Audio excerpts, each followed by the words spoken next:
ধরেন আপনি একজন মুদি দোকানে, এখন আপনার দোকানে হচ্ছে কোকা কোলার একটা পণ্য আছে। এখন আপনি ওই কোকা কোলার পণ্যটা কি করবেন? প্রশ্নটা আমি সবার কাছে রাখলাম।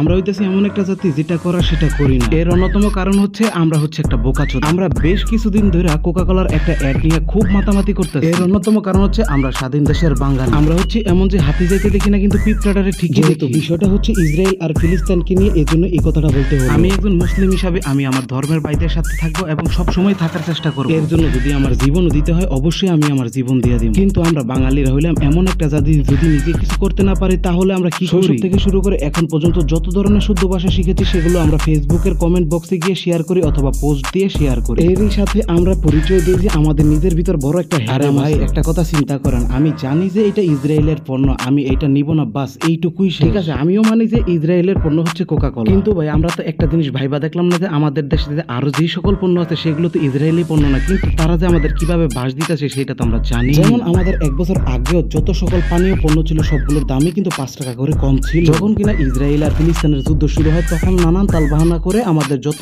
সকল পণ্যতে সবগুলো পণ্যের দাম বাড়ানো। এখন দেখি যে কিছু কিছু পণ্যের গায়ের ভিতর লেখা থাকে যে 1 টাকা কিংবা 2 টাকা হচ্ছে ফিলিস্তিনি ভাইদের জন্য। আসলে আমাদের দেশের বড় বড় ইহুদিরা যে আমাদের পিছন দিয়ে কত বড় বড় বাস দিতেছে সেটা আমরা বুঝতে অক্ষম। আপনারা কি কখনো ভাইবা দেখছেন এক প্যাকেট সিগারেট থেকে সরকার কত টাকা আয় করতেছে আর কোম্পানি কত টাকা আয় করতেছে? সেখান থেকে যদি 1 টাকা কিংবা 2 টাকা করে রাখতো তাহলে কত টাকা বা কত হাজার কোটি টাকা ফিলিস্তিনি ভাইদের দেওয়া যেত। আসলে আমাদের বিষয়টা এমন হলো না, আমি সারা বছর পড়ালেখা করলাম, এখন পরীক্ষার রেজাল্ট দেওয়ার সময় দেখি যে আমি অটো। এই যে তোমরা বয়কট করো, এই বয়কট নিয়ে তোমাদের একটা উদাহরণ দিই। আচ্ছা বলো তো, আমাদের মুসলমানদের জাতির পিতা কে? আপনারা যারা এই যে ছোট পর্দার 2টা শিল্পীকে নিয়ে বয়কট করতেছেন, কই দেখলাম না তো সেই পিতাকে নিয়ে কোনো বয়কটের পোস্ট করতে।